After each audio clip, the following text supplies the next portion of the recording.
As my niece and I settled in for a night of house sitting at my elder brother's place while he and his wife were away, a curious moment unfolded. Amid our lively discussions about our plans for the following day, my niece surprised me by indicating she was ready for bed. With swift determination, she slipped into the closet without hesitation, leaving me momentarily stunned. Hastily reaching out to stop her, I was met with a puzzled look. I'm Melissa, a 24-year-old housewife, and my brother, 5 years my senior, has always been a steadfast presence since we lost our parents early in life. Our bond remained strong even after we both married, and we continue to lean on each other for support. While my in-laws are wonderful, they reside in Alaska, making it challenging to rely on them for immediate assistance. As for my brother Sam and his wife, their union was hastily arranged after a clash with her parents, leading to an ongoing estrangement. With no nearby relatives to lean on, our bond of unwavering support flourished. It grew even stronger when Sam and his wife welcomed their daughter, closely followed by the arrival of a little girl into my own family 4 years later. Living in the same city, the daughters became inseparable, akin to true sisters. As the years passed and my niece Sarah approached her 10th birthday, Sam shared his plans for a special 10th wedding anniversary trip. "Melissa, would you mind looking after Sarah while we're away?" Sam's request came with a touch of hesitation. "It's just a short overnight trip nearby, but we thought it'd be nice to have some time alone." I readily agreed, eager to assist. When we discussed logistics and I inquired about picking up Sarah, Sam shook his head, indicating a different plan. It became clear he wanted me to stay over at their house with Sarah, concerned about leaving it unattended for security reasons. I playfully teased Sam about his excessive concern but eventually relented, opting to spend the night alone. I left my daughter, who still harbors some sleepover jitters, in the care of my husband. On the day of their anniversary getaway, I headed to Sam's house. Holding Sarah's hand, we bid farewell to her parents. She seemed a tad apprehensive as she watched them depart, but our house-sitting escapade was about to commence. Initially, I had planned to bring my daughter along and have my husband retrieve her at bedtime. However, Sarah adamantly refused, so I abandoned the idea. While I know she enjoys my daughter's company, she remained firm in her decision without offering an explanation. Sensing her disappointment, I'd offered to treat her to a playdate at my house after breakfast the next day, sparking a glimmer of excitement in her eyes. Sarah typically tailors her play to include my daughter, so I brought along some slightly more intricate games and puzzles that adults could also enjoy. As I laid them out, I asked Sarah what she fancied playing. We whiled away the hours engaged in games and cooking dinner together, yet Sarah remained by my side, casting nervous glances around the room. Initially, I attributed her behavior to potential loneliness or lingering nerves from being away from her parents, but even after several hours, her demeanor didn't shift.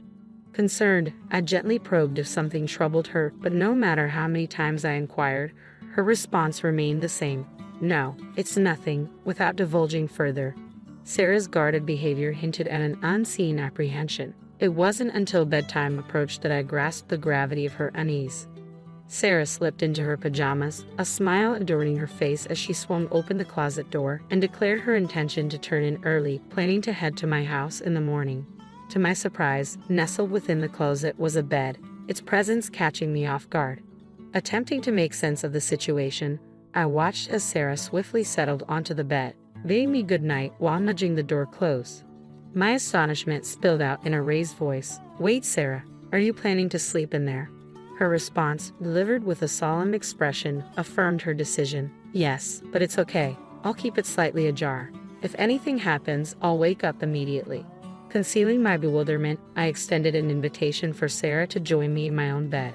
After some hesitation, she relented and joined me. She explained her desire to keep the bed in the closet as a hiding spot. Though perplexed by her reasoning, I reassured her it was perfectly acceptable. With a bright tone, I queried why she felt the need for a hiding spot. After extracting a promise from me not to chuckle, she leaned in and whispered, "The monster might come." At first, one might assume she was just an innocent child, but the tale she spun shattered any semblance of innocence. Sarah trembled, clinging tightly to my arm. "The monster is terrifying and cunning. It only shows up when Daddy's away. If it appears, Mommy has to fend it off, and I must stay hidden in the closet until she succeeds. Mommy always cries during the struggle." Once, I tried to assist her, but the monster's banging on the closet door scared me so much. I wrapped my arms around Sarah, feeling her tremble against me, and sighed deeply. Perhaps this monster was more than a bedtime tale. It felt too real. The revelation of my sister-in-law's affair, discovered in such an unexpected manner, left me adrift. If the supposed monster was indeed her lover, it wouldn't dare approach this house while she was absent. Yet Sarah firmly believed it targeted days when Daddy was away. As I observed Sarah's vigilance throughout the day, her proximity a shield against potential threats, my heart ached. Considering the gentle soul of my niece and my brother's unwavering trust in his wife, anger swelled within me towards my sister-in-law. But above all, I yearned to offer solace and reassurance to Sarah. I gently clasped Sarah's hand, offering her a reassuring smile. "Don't worry, Auntie's here today. You mentioned the monster is cunning, right? Well, it'll be caught off guard by a stranger like me and won't dare to come near the house. Besides, your mommy, who the monster always targets, is safe with Daddy right now, so it can't harm her." Despite my attempts to ease her anxiety, Sarah remained clouded with worry, unaware of the monster's true identity. With each passing moment, her apprehension grew, fearing an imminent attack. She suggested we seek refuge together in the closet, prompting me to encourage her to share her concerns about the monster. I hoped that by addressing her fears one by one, she would eventually find peace and drift off to sleep. As I listened to Sarah's distressing revelations, I realized I couldn't simply remain idle. Without hesitating, I whisked her out of the house, disregarding her attire, and swiftly drove us home.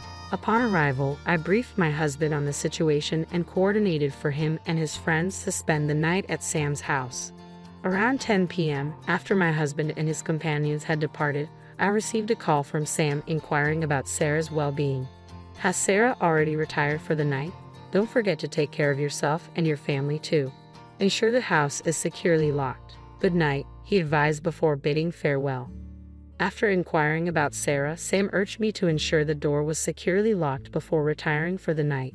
His stern warning resonated deeply, and I fought to steady my voice as I assured him. Once the call ended, I glanced at the peaceful slumber of Sarah and my daughter, steeling myself to confront the lurking menace. The following morning, my husband returned from my brother's house, and my emotions swirled with a mixture of fear and anger as he recounted the events of the previous night. Relief washed over me, knowing my actions had been justified. We spent the remainder of the day at home, anxiously awaiting my brother and his wife's arrival to retrieve Sarah. Upon laying eyes on me, my brother's demeanor shifted to stern interrogation. He demanded to know why Sarah and I had departed his house during the night. "Why didn't you stay put as I instructed? I explicitly warned you not to leave. You claim to understand, so what possessed you to return home on your own?" His accusations left me feeling uneasy, prompting me to question how, while on a trip, he was aware of our absence. Avoiding direct eye contact, he reluctantly confessed, "We provided Sarah with a smartphone equipped with GPS." His revelation contradicted his earlier insistence on not leaving the house during our phone call the previous night. If he had indeed monitored the GPS, he would have easily discerned our departure. Suppressing my urge to confront Sam then and there, I maintained a composed demeanor, mindful not to disturb the children in the adjacent room.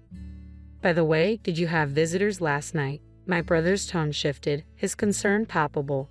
"Two unfamiliar men showed up at your house late. Who are they? Why would they come to a house that's meant to be occupied only by Sarah and you in the dead of night?" His voice quivered, though not from fear of the unknown intruders, but from a different source altogether.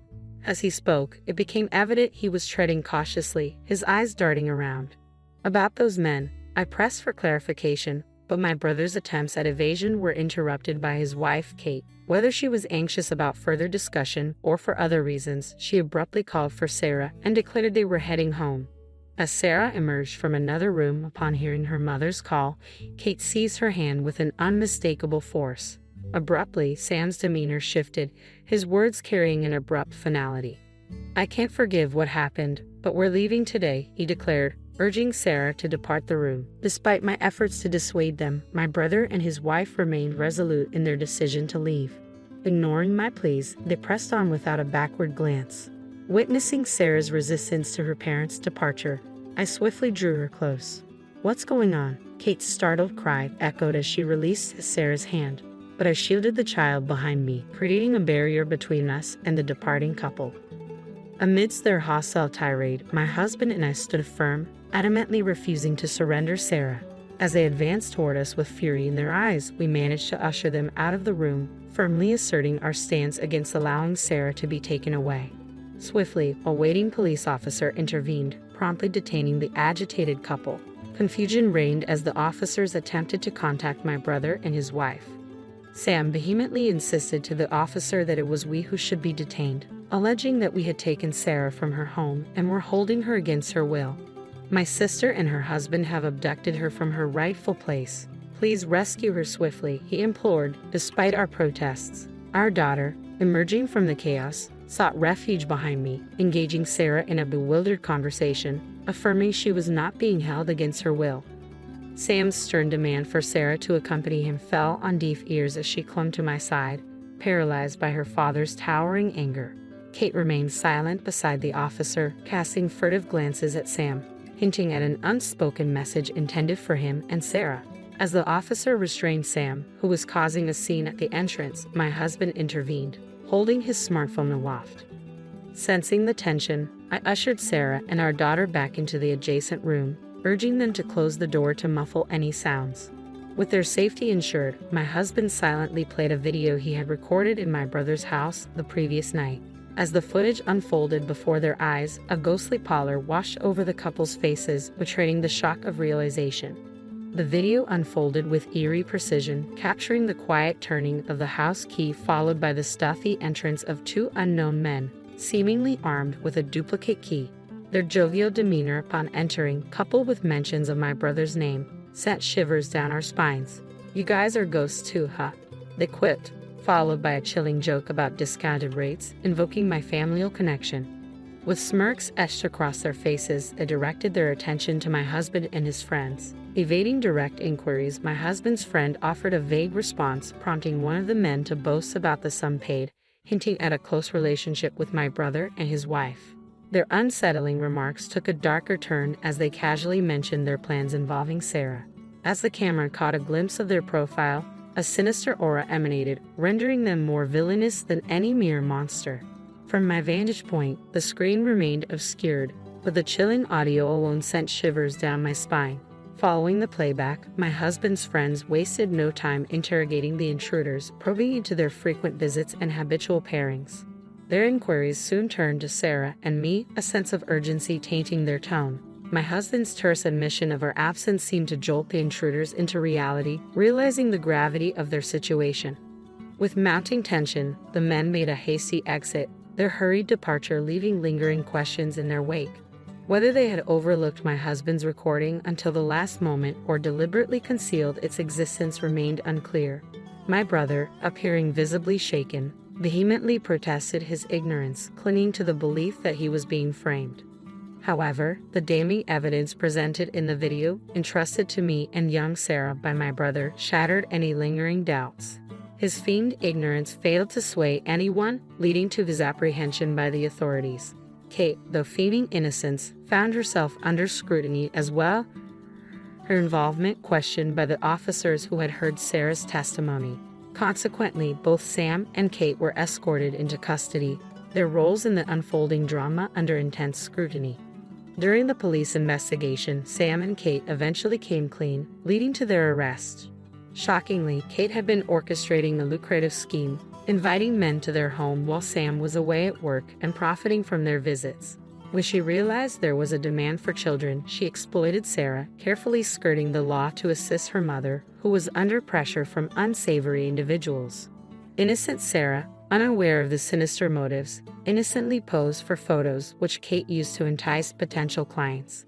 These were innocent snapshots, devoid of any suggestive content, captured with a disposable camera and only lent out to interested parties, never sold. While I detested Kate for her actions initially, it seemed like a matter that didn't directly concern my husband and me. However, things took a darker turn when Sam not only condemned but actively participated in the exploitation, rather than reprimanding his wife or protecting their daughter. So, instead of addressing the issue, Sam decided to expand the operation, recruiting men to become clients, believing that more employees would lead to increased revenue. With this simple yet flawed logic, he devised a plan to involve me in his business. Knowing I would never willingly agree, he resorted to coercion, using the threat of exposing the photos as leverage. Their scheme took a sinister turn when they carefully selected a day when the neighbors were absent, locking both Sarah and me inside their house.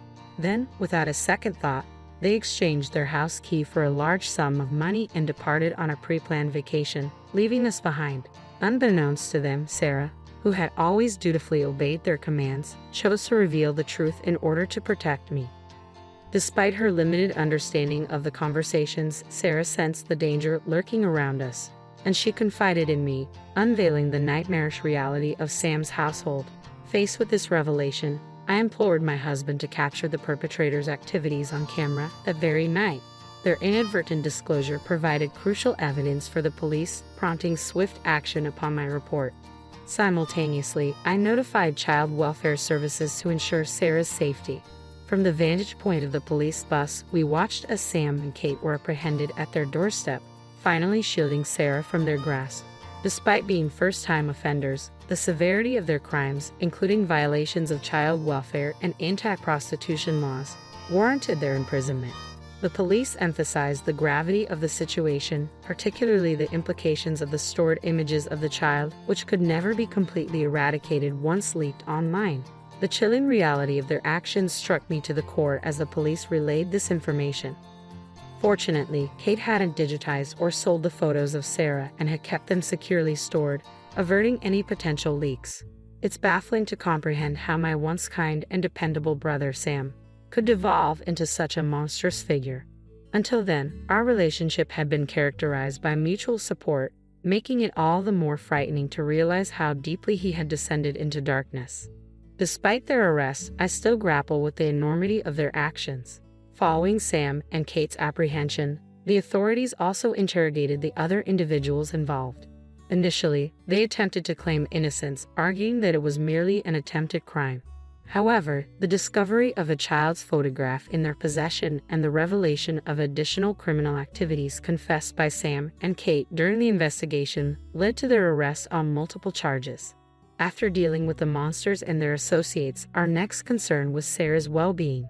With both her parents unfit for guardianship and no family willing to step in, Child Protective Services decided to remove her from their care. While this was a relief, Sam and I faced the harsh reality that neither of us had parental figures, and Kate's family had severed ties. We discovered that if we couldn't find a suitable guardian within Kate's family, Sarah would be placed in foster care. After much deliberation with my husband, we made the decision to adopt her. Sarah held a special place in my heart, and I couldn't bear the thought of parting ways with her. Thankfully, my husband shared my sentiment, and we saw this as an opportunity to start anew in the countryside, closer to my in-laws. Moving to the countryside not only provided Sarah with stability but also allowed my daughter to spend more time with her grandparents, whom she adored.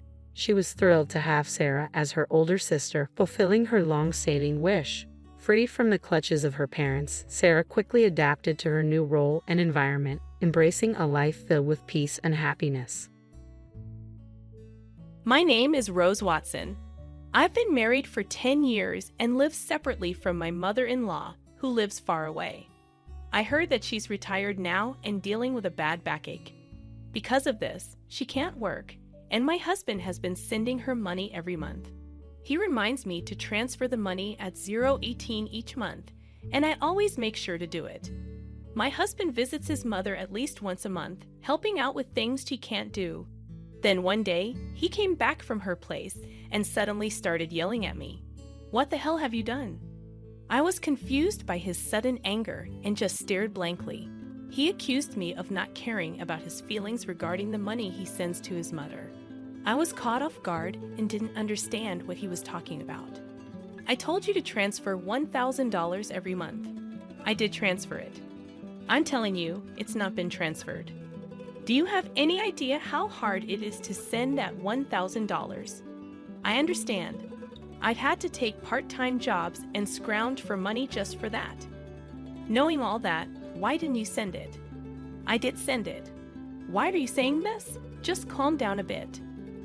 Calm down. How can I be calm when Mom is struggling because she doesn't get the money from me and has even started doing piecework? But I definitely did send it. Are you saying my mom is lying? Then there's no way my mom would lie to me. You can't just make an assumption and then get mad when it's not true. I don't even know why this is happening. I've been sending her the money you give me every month. Then why is she doing piecework? She's in pain lifting heavy boxes. I don't know about that. I haven't seen it. You never go to my family home. I go every month, but you never come with me. You just don't care about my mom. That's not true. There's no need for me to go every month, and it's so far away. I don't want to waste my only day off. Waste your day off. It's visiting family. How can that be a waste? Well, that's your family. You wouldn't think twice about it. But you don't go to my family's house, did you? Of course not. You married into my family, but I didn't marry into yours. You shouldn't say things like that. It only causes trouble. You're the one causing trouble. I wondered if he even realized what he was saying, just venting his anger on me. I thought the conversation was going nowhere, so I tried to escape to the kitchen, but he was too angry and followed me, running away. Huh? I'm not running away. I just want you to calm down. Maybe we should have a coffee and talk this through. I don't need that. Give me back all the money I've been giving you to send to my mom. Hold on. Why does it have to come to this? What about our kids? I don't care about the kids. I don't need a wife who makes my mom suffer. No matter how much I tried to have a rational conversation, my husband just couldn't stay calm and even stated that he didn't care about our kids. Despite my desperate attempts to make him believe me, hours passed with no progress. Finally, feeling there was no other option, after 10 years together, I quietly responded to his demand for divorce. All right, divorce it is. Kicked out by my husband, I left the house with our child. Make sure you file the divorce papers. Conveniently, he had already prepared the divorce papers, as if he knew this would happen. Though I never imagined I'd have to sign such documents, there was no other choice. I left the house, went straight to the office to file the papers, and decided to stay at my parents' house for now. My child was shocked by the sudden turn of events, but all I could do was reassure them with empty words. It's going to be okay. After settling down in a new place with my child, I got a call from my ex-husband, Mark. Something weird is happening. Out of the blue, Mark started talking as if we were still married. What do you want with me, a stranger? Now I know we're strangers. You call me suddenly. Don't even ask about your child and say something weird is happening. You sound much weirder, you know. Well, here's the thing. I've been sending the money to my mom myself, but she says it's not being transferred. So she had to do piecework to get by. Now I get it. That's why you were so angry. And you thought I was pocketing the money. Yeah, that's right. But even when you transferred it yourself, it didn't get there. Yeah, that's what's happening. So doesn't that mean it wasn't me? Well, I don't know about that. What? When you were in charge, maybe you were pocketing the money. That's awful. If that's what you think, then I'll go to your family's house myself. What are you going to do there? Maybe I'll find out something if I go. Yeah, maybe so. We ended up going to my husband's family house together for the first time in a while. When we got there, his sister was present. Oh, why are you here, Selena? I came back because I'm worried about Mom. What about your husband? We're divorced, just like Mark. Oh, so you divorced and came back to your family home? Yes. When did you come back? 6 months ago. 6 months? Never mind that. Mom, is it true that you didn't receive the money I sent? It's true. It doesn't change the fact that the money wasn't received, whether both of you are here or not. But did you print out your account record in your bank book lately? Yes, I did. Just 2 days ago. Can I see the bank book? Sure, you can't show that. Why would you show a bank book to someone else? You're a stranger now. Why would you think she'd show you something so important?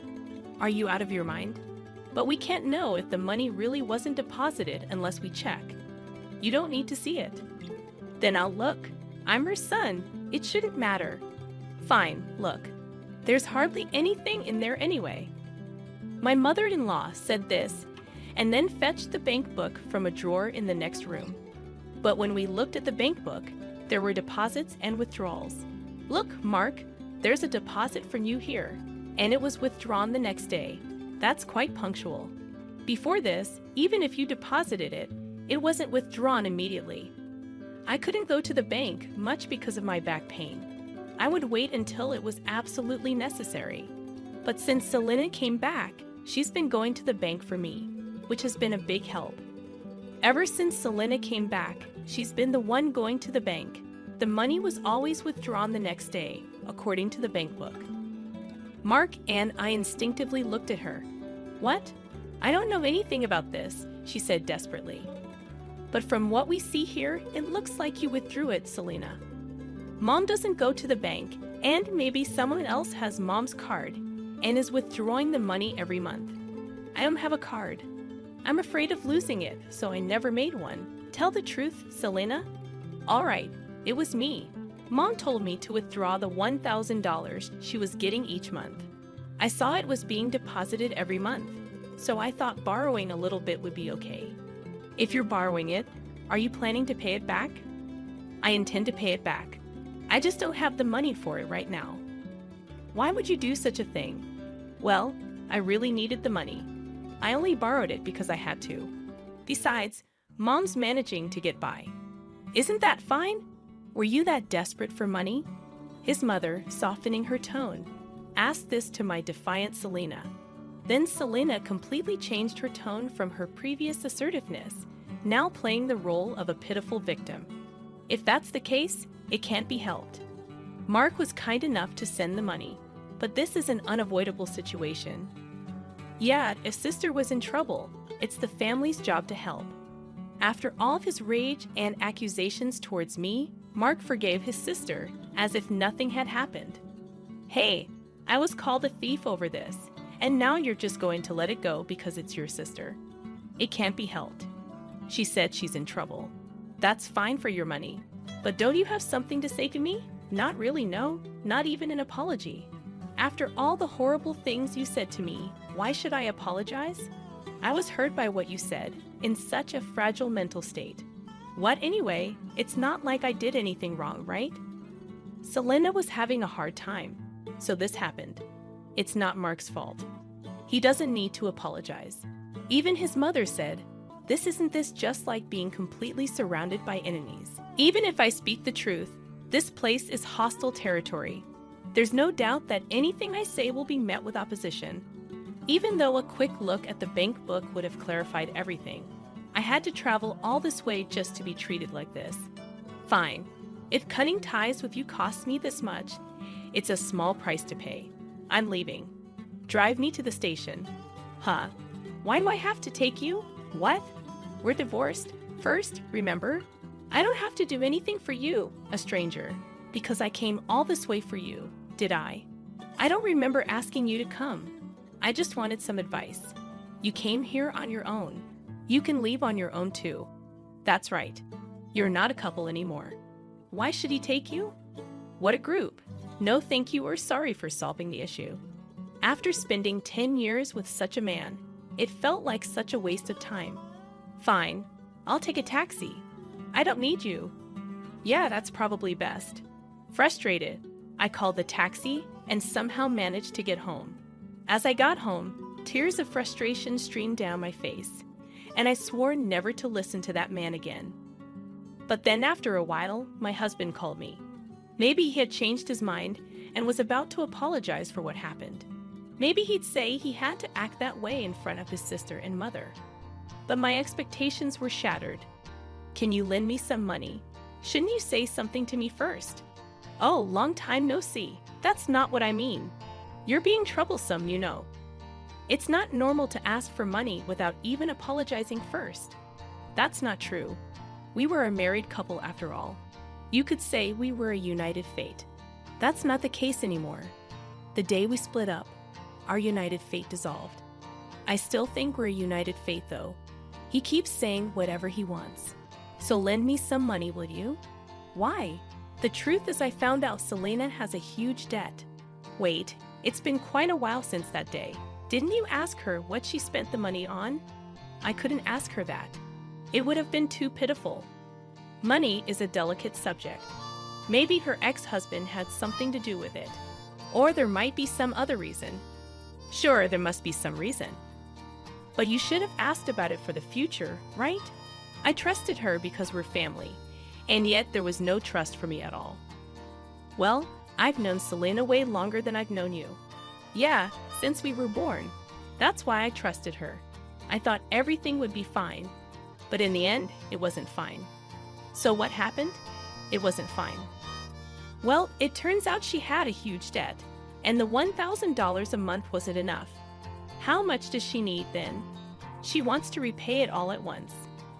It's true that paying it off in one go would save on interest, but I don't have that kind of savings.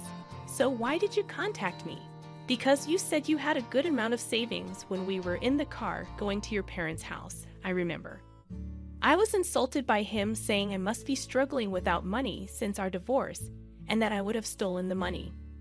If he continued to ask me to make the transfers, angered by his belittling words and the assumption that I couldn't survive on a part-time job, I ended up revealing that I was trading stocks and making a good profit. But would that lead to an ex-wife being asked for a loan? Selena says she's in debt for $30 million. $30 million? Yes. So please lend me the money. It's okay, right? First, why does she have such a huge debt? I was curious too, so I asked her. It turns out most of it was from shopping, and is all brand items. She just can't control her desire when she sees them and ends up buying things. And she put everything on revolving credit, so the interest adds up. And she keeps buying more every month. Before she knew it, her debt reached $30 million. She's really careless. Mark, laughing it off. His carelessness is quite careless himself. She didn't understand how revolving credit works. She thought she could just pay a set amount each month, and eventually it would be paid off. I guess I can understand that feeling. I can't understand it at all. How could she take such a risk? And wasn't this the reason for her divorce? Now she finally realized the interest is piling up and is becoming a serious problem. So she came crying to me. But I don't have that kind of money. I told her I couldn't give more than $1,000 a month. Then she suggested borrowing from you. What? Why me? You said we were strangers and you didn't even need to drive me to the station. That's all in the past. The past should be washed away like water under the bridge.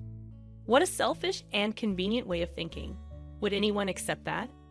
So you can afford to lend it, right? Well, yes, I do have that much in savings. Then lend it to me. I just made a lot of money with stocks recently. So you win some, you lose some with stocks, right? Yes, yeah, that makes sense. But didn't you say stocks were like gambling? Isn't it gambling? You always ridiculed me for playing the stock market, calling it a gamble, right? Did I? When you wanted a divorce, you hurried to separate because you said having a wife who gambles on stocks would lead to trouble. Well, I said that when I didn't know how much you had saved. So that's why you asked me how much I had. That time you ridiculed me, but then I mentioned I had savings. Well, yeah, I didn't expect you to have that much, but I'm glad I asked. But even at that stage, you still mocked it as gambling. Well, yeah, but that's a small thing. Let's not worry about it. I was foolish. All right, that's not all right. You are really cruel. And now you want money I saved for our child. You're worrying too much. Our child won't need that money for a long time. It's silly to start saving from now. Money rots if you don't use it. Money rots. I've never heard of money rotting. Think of this as an investment. It's like investing in me. Why would I invest in you? Just do it. Lending me the money would be the smartest move, right? Look, if I lend you money, it won't come back right. You're still sending $11,000 a month to your mom. Where will you find the money to pay me back? All right, I'll pay back $11,000 a month. Are you crazy? How many years do you think it will take to repay it that way? Don't say that. I really regret it. Regret. Yeah, if we hadn't split up, I wouldn't have to beg you for money now. I have to ask, isn't that unjust? So you're just after my money. No, it's not like that. We don't have love, but we can rely on each other. It feels like I'm only being relied upon. You're so rigid. Thinking like that won't make you happy. We could even remarry. I didn't mind our marriage that much. Wow, I do mind. I don't want to be with someone who can't apologize. Fine, I apologize. Sorry. Is that good enough? What are you apologizing for? Explain in 400 characters or less what you did wrong. Ah, I just apologized because you said so. Pathetic. Don't ever call me again. Why? I apologized, so will you remarry me or help me? My sister is suffering. Shut up. Go to hell. Saying so, I forcefully ended the call and blocked his number. Later, I heard from mutual friends that Mark, despite saying it was impossible, couldn't refuse Selena. Being not only constantly nagged by Selena, but also persuaded by his mother to help. Consequently, he ended up borrowing money from a consumer finance company to repay her debt in full. Everything was settled. Assuming Selena would work and gradually repay the debt, they thought so. However, far from working, she resumed her shopping habits. Despite having suffered before, she again made purchases on revolving credit. This burden eventually fell directly upon Mark to handle. When they confronted her about why things turned out this way, she reportedly said, "I never intended to buy anything. By the time I realized it, I had already processed the credit." Mark and his mother, naively believing Selena's words, just accepted, saying she must be sick. They neither devise any solutions nor take her to a hospital. Despite thinking she is ill while saying this, Selena, wearing expensive clothes and jewelry, is reportedly laughing over tea with friends, saying, "Really, Mark is so easy to manipulate."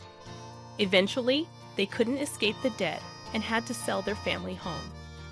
Now Mark, his mother, and Selena ended up living together, but they couldn't afford the rent for the apartment they used to live in, so the three of them moved. Apparently, their life is quite difficult now. It seems only Selena is enjoying herself, but neither Mark nor his mother realize this. On the other hand, I continue to profit from the stock market and now live a comfortable life in a spacious apartment with my child. Everyone harbors one or two secrets they'd rather keep hidden. I'm no exception. Back in the day, I was quite the wild child. Losing my parents at 15, I quickly went astray and joined a gang of troublemakers. Thanks to my dad's insistence on teaching me wrestling since childhood, I gained a reputation for overwhelming strength, surpassing even the boys. However, my life in that world came to an end after meeting a certain person. But living such a life inevitably accumulates lingering issues. Now, at 35, my name is Nancy. I live as an ordinary housewife, working at a local supermarket. With my light makeup and quiet demeanor, no one would guess that I once wore flashy makeup and rode around on motorcycles. Yes, I was a member of a delinquent group and even the leader of a ladies' gang. But then I met my husband, Joshua, and everything changed. It all started 10 years ago during a clash with a rival gang when Joshua unexpectedly intervened. That gang used to start fights at every gathering, and one day, a particularly fierce brawl broke out. Joshua joined in to save his brother, a member of the rival gang. As members of both groups fell, Joshua and I were the last ones standing. I even remember Joshua laughing at his mistake, realizing his brother wasn't even there. His dignified appearance somehow struck me, and I found myself speaking to him. "Hey, you're pretty cool. I mean, really, looking like this, you must have some strange tastes. Were you calling out for someone named No? Did you find him?" I asked. "No, it turns out my brother wasn't here," he replied. That's how our slow, private conversation began. Joshua's brother, it seems, was an irredeemable delinquent. Joshua had even taken up boxing to try to reform him. He admitted he couldn't stand to ignore wrongdoing. Through our conversation, we grew close, and over time, it became clear that we had feelings for each other. But back then, Joshua despised delinquents. Despite our mutual attraction, my involvement in the delinquent world prevented our relationship from progressing. Finally, Joshua said that if I left the gang for good, he'd want to be with me. Tired of the senseless fights, I took the opportunity to leave the group. We started dating and got married 5 years later. The group I was part of disbanded, crushed by a rival faction 2 years after. After marrying Joshua, I underwent a complete transformation, evolving into a calm and graceful woman. However, our peaceful life was recently threatened by a certain neighbor, Joshua's sister, Sonia. and her husband. One morning, as I was seeing Joshua off to work, the doorbell rang. Who could that be? I thought, and I decided to check. The next moment, Joshua looked surprised. It's Sonia, he mentioned, referring to his sister, whom I had met once at a family dinner. Hey, Joshua, we've moved next door starting today. Please take care of us. Hello, I'm Tony, Sonia's husband. Well, looking forward to your cooperation. They both greeted, starting off with a disrespectful attitude. But since Sonia was Joshua's sister, I couldn't be too confrontational.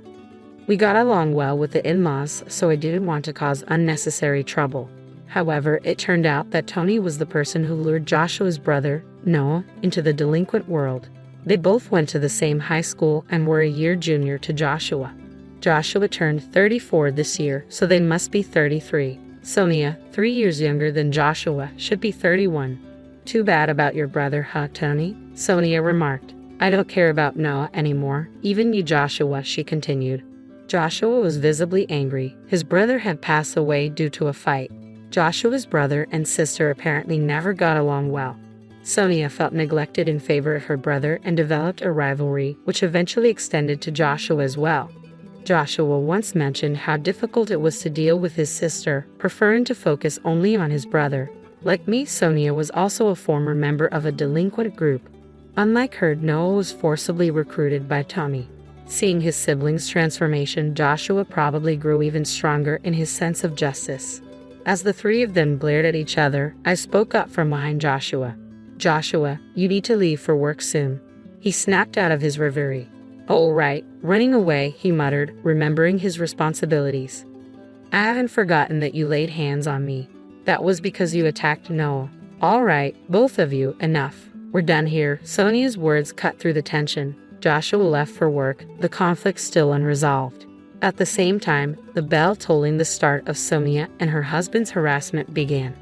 An hour after Joshua left for work, the doorbell rang, but when I checked, no one was there. An hour later, there was a loud noise at the entrance, as if something was violently placed there. When I looked, there was a heap of cardboard boxes dumped in front of the door. What's this about? I muttered to myself, but no one was around. So, I decided to ignore it and went back inside. Then, I heard a small popping sound from the balcony. I hurried over and found 3 broken eggs.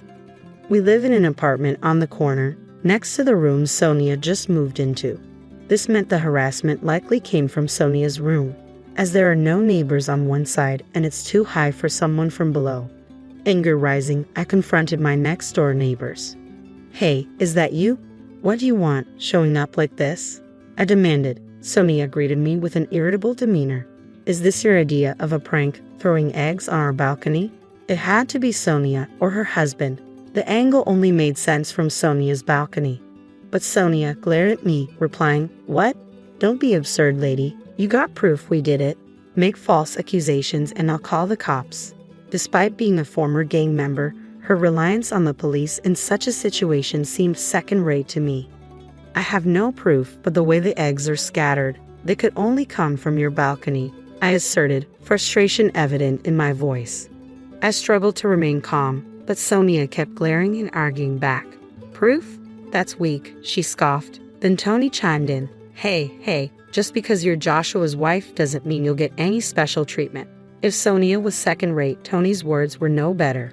He might have thought he was intimidating, but to me, it was not frightening at all. I could feel my old self stirring, but I didn't want to revert to my past. So I played the role of a meek, unassuming woman and said quietly, Please don't raise your voice. Inwardly, I wanted to deliver a roundhouse kick right then and there to snap that foolish neck. But having reformed after meeting Joshua, I didn't want to throw away all my efforts for something like this.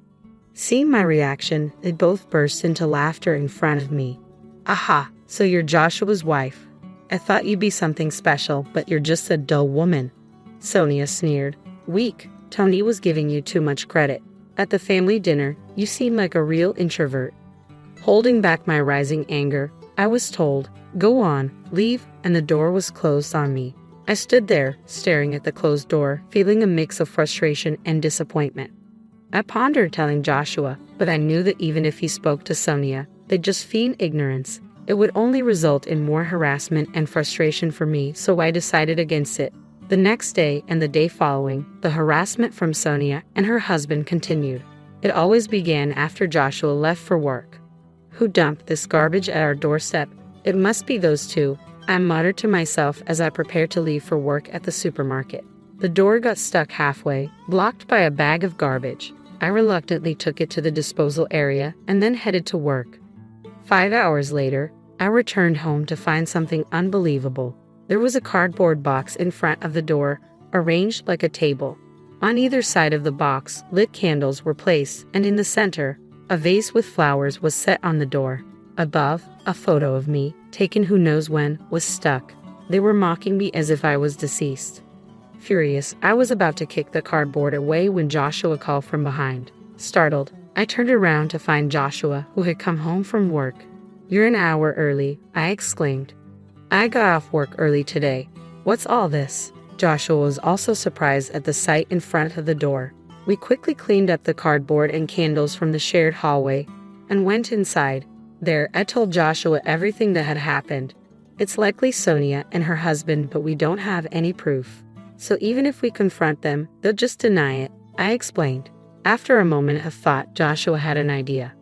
"Let's buy cameras, one for the balcony and one for the entrance, especially hidden well at the entrance," he suggested. I agreed with Joshua's suggestion. There was a limit to how much more we could endure. We immediately purchased cameras online and had them delivered to Joshua's workplace to avoid suspicion. For now, we'll just have to endure until the cameras arrive. Then we can retaliate with evidence. Understood, Joshua said firmly. So, I bore the harassment from Sonia's house for the next couple of days. For most people, endurance means being unable to fight back due to lack of strength or fear. But for me, it was different. I was holding back the urge to retaliate in a world where using force was permissible. I would have already intervened with those two if I could, but not being able to act on it was incredibly frustrating. 3 days later, Joshua came home with the cameras. "Any trouble since?" he asked. "The usual. Today they even threw a fish head onto the balcony," I replied. "Let's set up the cameras right away. Put one behind the air conditioning unit on the balcony, aiming at Sonia's balcony. We'll hide another near the fire extinguisher by the entrance." The day after installing the cameras, Sonia's antics started again as Joshua left for work. I monitored everything through a recording app. Sure enough, the two of them began their antics. I silently observed and left for work when it was time. 2 hours into my shift at the supermarket, Sonia lined up at my register.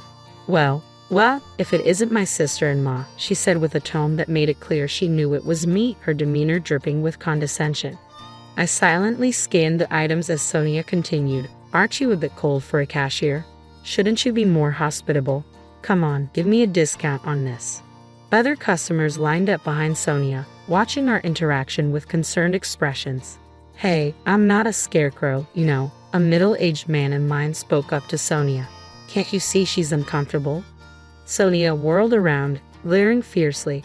"Shut up. It's none of your business," she suddenly yelled at him. The man seemed completely deflated by Sonia's outburst and quietly left the line. I then addressed Sonia for the first time. "Ma'am, if you continue to behave inappropriately, I'll have to call security." I spoke in a calm but icy tone, perhaps mindful of the others watching. Sonia retorted, "Geez, it's just a joke." So disappointing, and left the store, abandoning her items halfway through the transaction. The other customers stared in astonishment. My anger was just about to boil over when I returned home after work. There was a notice on the door. "Useless cashier." That was it. I couldn't take it anymore. I ripped off the note in frustration and waited anxiously for Joshua to return. After Joshua got home, we reviewed the footage from the cameras. It clearly recorded Sonia and her husband's misdeeds. "Now we can fight back." "All right, let's go now." Anger filled Joshua's eyes. When we rang Sonia's doorbell, Tony answered. "You two again. What do you want this time?" Sonia appeared behind them. "What do you want, Joshua?" the two of them asked lazily. We finally began our counterattack. "You two." As I started to speak, Joshua stopped me and stepped forward. I recounted. "Nancy, let me handle this." Sonia and Tony were taken aback as Joshua continued. "If you harass us any further, it won't end well for you." Tony retorted, "What? You want to fight? Do you even have proof we did anything?" Before Tony could finish, Joshua started playing the video saved in the recording app. This is video capturing your wrongdoings. We had to install cameras because your harassment was too much. This silenced the usually talkative pair. Sonia, showing a hint of panic, turned to Tony. Tony, frowning deeply, glared back at us. Damn it, you got us this time. The trouble started from your end, remember? I said with a serious face. Tony retorted, so we settle this with force, huh? Wait there, Joshua. I'm calling someone. Call whoever you want. We'll be ready. Joshua stood firm, undeterred as the situation escalated. Tony desperately pleaded into the phone. William, I need backup now. His tone was completely different from the bravado he showed us, repeatedly begging for help. After hanging up, he turned back to us. Get ready, Willie. The most notorious guy around here is on his way. He smirked at us, convinced of his imminent victory. But relying on someone else's strength showed his true cowardice. Why don't you confront us directly? Joshua challenged. Keep talking. I know your strength well. I called a special guest this time to ensure you both feel real terror.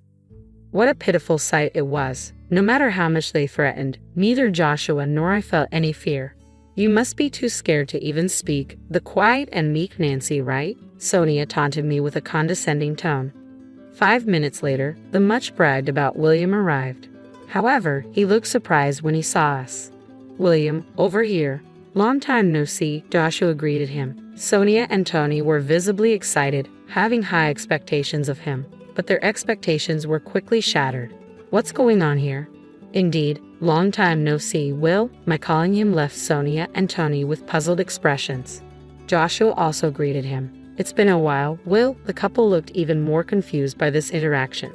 Confused? Tony asked. What's this? How do you know, William? As Tony spoke with sweat on his forehead, Will looked back and forth between us. I simply said to him, well, let's not do this, okay? Hearing this, an angry Tony retorted, don't joke around, William. Please do something. Sonia and Tony were frantic, unable to grasp the situation. But then Will addressed them. Hey, don't tell me you mess with Nancy. His question left the couple momentarily stunned. So what if we did? Tony answered hesitantly. Furious, Will shouted, idiots, don't you know who you're messing with? His rebuke left them standing frozen. They clearly had no idea what was going on. Seeing this, I turned to Joshua and said, hey, Joshua, I reverted to my old self from 15 years ago, just for now. Instead of Joshua, it was Will who turned and responded. Nancy, please don't. If you do something to them, it might end up more than just an injury. Will cautioned me. What? You're giving me orders now? I replied, taken aback.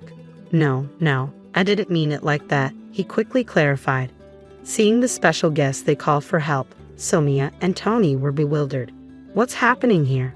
Their faces turned pale as Will spoke. Do you two know about BBN? He asked. Yeah, it's famous. It stands for Black Butterfly Nancy, right? The nickname of the former leader of a ladies' group, Sonia confirmed. That's right, and this lady here is Nancy herself, Will revealed. Sonia and Tony were shocked. No way, really? They both lost their bravado in an instant. Continuing, Will said, back then, I led another delinquent group, but we were decimated by Nancy's group. She could take down 30 people by herself. Sonia and Tony now looked at me fearfully. It made sense. They had been harassing someone who they thought was inferior, only to find out she was the leader of a ladies' group they themselves had once belonged to. I didn't know Nancy is practically a legend, Sonia admitted.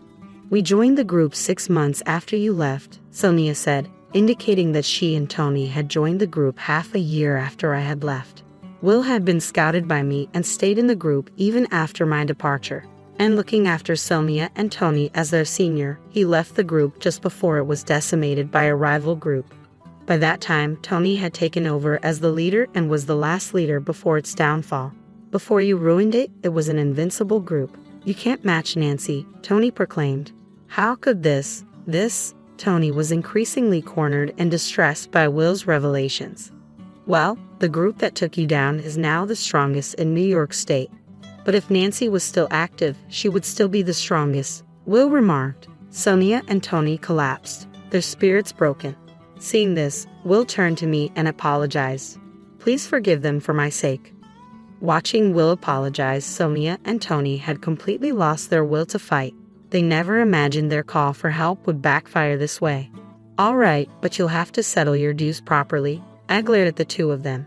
For 1 month, you'll clean this apartment and our balcony that you dirtied. If you skip even one day, I won't be so forgiving next time. Okay, Sonia managed to stutter out her agreement, completely intimidated. Tommy, unable to speak, just kept nodding frantically. Watching them, Will commented, "No one can really stand up to Nancy." Hearing this, the silent Joshua finally spoke, "But I hate delinquents. If Nancy hadn't reformed, I wouldn't be here." Looking down a bit, Joshua said softly, and I peered up at him. "Don't worry, I won't show that side of me again." Will burst into laughter at this scene, and we all ended up laughing together. Will and Joshua knew each other because the three of us had met after I left the group. We bumped into Will while on a date and had tea together.